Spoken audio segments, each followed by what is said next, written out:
27 छोटा छोटा गोला है। 1 गोला, 2 गोला, 3 गोला, 4 गोला, 5 गोला, 6 गोला, 7 गोला, 8, 9, 10, 27 गोला है, इसलिए लिखे यहाँ पे 27 गोला। हाँ, लोहे का गोला, लोहे का। कैसे 27 गोला सर? क्वेश्चन बोलता है 27 को लोहे का गोला है। अब इसको पिघला देंगे और एक बड़ा गोला बना देंगे। Yes sir. ठीक है, यस सर। तो छोटा गोला का त्रिज्या था आर, छोटा गोला का त्रिज्या R R R R R. Yes sir. अब इसका क्षेत्रफल दिया है एस। Yes sir. ठीक, इस गोला का त्रिज्या है आर, क्षेत्रफल एस। इस छोटे गोला का त्रिज्या है आर, क्षेत्रफल एस। छोटे गोला का त्रिज्या आर, क्षेत्रफल एस। छोटे गोला का त्रिज्या आर, क्षेत्रफल एस। इस तरह से 27 का त्रिज्या दिया है आर और क्षेत्रफल दिया है एस।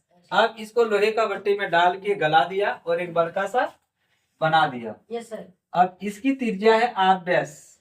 Yes sir. इसकी त्रिज्या है आर आर डैश। तो हमको निकालना है कि आर डैश का त्रिज्या का मतलब बड़े त्रिज्या कितना है। तो हम देखो बोलेंगे 27 छोटे त्रिज्या और एक बड़े त्रिज्या, इन सब का आयतन क्या होगा, बराबर होगा।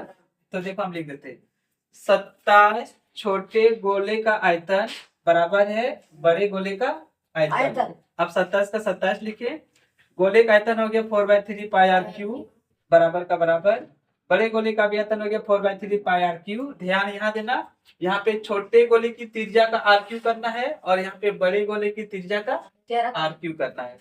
अब देखो 4/3 कट गया, 27 का 27 लिखे, आर क्यू का आर क्यू लिखे और यहाँ पे आर डैश का आर डैश लिखे। यहाँ पे क्यू है ना, क्यू इधर हटा, इधर आ गया तो रूट क्यू हो गया, मतलब होल क्यू।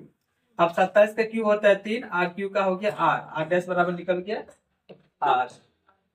अब इसका मतलब सेकंड क्वेश्चन, एस और एस डैश का अनुपात।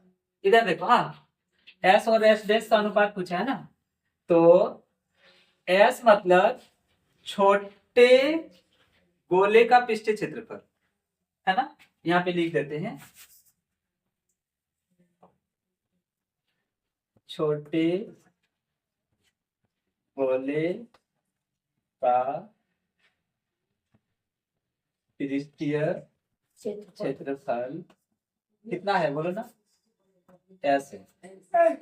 और एस डैश मतलब बड़े गोले का पृष्ठीय क्षेत्रफल, वो है मेरा एस। तो मेरा क्वेश्चन बोल रहा है कि एस और एस डैश का अनुपात, हाँ, एस और एस डैश का अनुपात कितना होगा। ठीक, तो देखो, हाँ, अनुपात को बट्टे में भी लिखते हैं एस और एस डैश का। ठीक, एस और एस डैश का अनुपात बोला इसलिए अनुपात का साइन दे दी, मतलब ये बोला। दूसरी भाषा में इसको ऐसे भी लिख सकते हैं, एस अनुपात एस डैश, ऐसे लिख सकते है ना। अनुपात का साइन हटेगा तो यहाँ पे बटा लग जाएगा। चलो यहाँ पे लिख देते हैं सबसे अच्छा, एस अनुपात एस डैश, इसको लिख सकते हैं एस बटे एस डैश, है ना। अब देखो छोटे एस, ये एस मतलब क्या, पृष्ठीय क्षेत्रफल। तो छोटे गोले का हो गया 4 पाई आर स्क्वायर होता है। ठीक है, 4 पाई आर स्क्वायर, इसका भी हो जाएगा, देखो। ठीक है, देखो कट गया ना स्क्वायर, तो छोटा आर हो गया आर, छोटा आर हो गया, तो आर स्क्वायर मतलब 2 बार, और ये हो गया 3r और 3r। ठीक, आर डैश का मान कितना निकाले थे, 3r निकाले थे, मिटा दिए ना, तो ये आर खत्म है ना, ऊपर बचा 1 और 3 दिया 9, मतलब कि 1 अनुपात 9। उतार लो जल्दी से। देखो 10 क्वेश्चन, दवाई का एक कैप्सूल 3.5 mm व्यास का एक गोली है। अब देखो दवाई है, दवाई जानती है ना, छोटा छोटा रहता है, इस तरह से देखो दवा है, यहाँ पे बड़ा बना है लेकिन इससे छोटा रहता है। ठीक, दवाई का एक कैप्सूल 3.5 mm व्यास दिया है, मतलब यहाँ से यहाँ तक की दूरी कितना है, 3.5 mm मिलीमीटर व्यास दिया है का गोला है। इस कैप्सूल को भरने के लिए कितनी दवाई MMQ की आवश्यकता है। क्यों दिया है मतलब आयतन, मतलब इसके अंदर कितनी दवाई भर सकते हैं, कितनी कैप्सूल को भर सकते हैं, तो इसका आयतन निकालना होगा। तो सबसे पहले तो कोई वाला बहुत आसान है, लेकिन कैलकुलेशन टफ कर देगा। लिखते हैं, सबसे पहले दिया है, क्या दिया है बोलो ना, व्यास दिया है, व्यास, इसकी चौक है ना, फोटो खराब हो चुकी है, 3.5 mm। इसको त्रिज्या में चेंज करेंगे, दिखता है पत्थर सब किसे लगता है सही।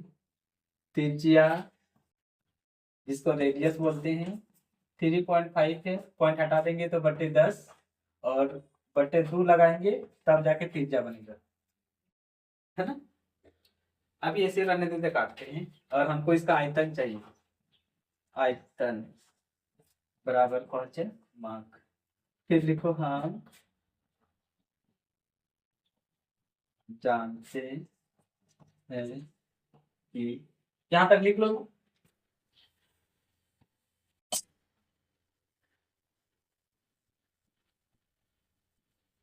गोले का आयतन बराबर फॉर्मूला होता है 4/3 पाया क्यूब, 4/3 पाई मतलब 22/4 क्यूब। हटाइए, ठीक है, ये हो गया 3.5/10/2, 3.5 यानी 10 गुना 2, पॉइंट हटा दिए हैं तभी यहाँ 10 आएगा, ठीक ना। तो 5×7=35, 5×10, 5×7=35, 5×10, 5×7=35, 5×10। आयतन निकालने है तो क्यों ही होगा, और ये 7 है ना, तो ये 7 से 7 भी क्या हो गया, कैंसर, कट गया। आप देखो, 2 दूनी 4, ये 4 और ये 4 कट गया। अब ये 2 से काट दिए, तुम्हारा जाके 11 बन गया, है ना। तो देखो ये 10 10 10 खत्म हो गया था, 2 2 2 भी क्या हो गया, खत्म हो गया। नहीं रे, ये दो भी बचा हुआ है ना, ये दो ना कटा है, मतलब दो बार में काटे तो वो ना कोई कटा हुआ था। अब 4 खत्म हो गया, 11, देखो यहाँ लिखते हैं, मतलब ये बचा 11 और यह 7 7 है ना, यानी कि 11×50 बट्टे 50 बट्टे, ये 2 4 4 दूनी 8 8 दिया 24। तो 11 से गुना करेंगे, 9 एकम 9, 9 4 13, हाथ मेरा 1, 4 और 1 5, इतना भागा लगाना है 24 से, ठीक। तो देखो, हाँ लगा दे रहे हैं, अब आसान हो गया, 539 भागा 24, पहले 2 बार में लगा, 24 दूनी 48, ठीक, घटा दो तो 2 और 3 5 हो गया, 9 उतार दो, फिर 24 दूनी 48, अब घटा दो, हाँ, तो इसमें 9 और 2 11 हो गया, अब पॉइंट बैठा दो, ये 0 हो गया, ठीक। अब 4 बार में लगेगा, तो 4 4 16, हाथ में रहा 1, 4 दूनी 8 और 1 9, तो घटा दो, 10 में 4 घटा देंगे, 6 घटा देंगे तो 4 बचा दिए, हो गया 14, पॉइंट बैठा दे 0।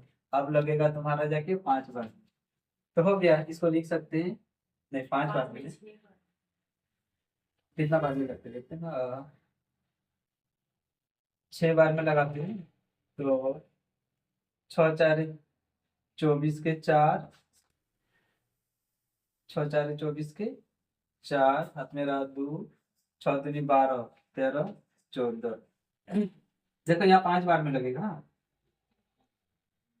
तो 5 बार में लगाएंगे तो इस तरफ दे देखो, यहाँ पे 140 है, 5 बार में लगाएंगे तो 5 4 20, हाथ में रहा 2, 5 दूनी 10 11 12, घटा देंगे तो कितना हो गया देखो 20, अब पॉइंट बैठाए थे ना 0, अब हो गया 200 और 8 बार में। तो देखो ध्यान से, हाँ ये मेरा आ गया 22.5 22.5 तो इसको ऐसे लिख सकते हैं, देखो 22.4। ये देखो 5 है ना, 5 के बाद वाला संख्या जो अगर 5 से बड़ा रहेगा ना तो इसको एक बढ़ा के लिख सकते हैं, 6 लिख दिए। अब देखो 6 कर दिए ना, इसलिए लिखा देगा लगभग, अप्रोक्स आंसर। उतार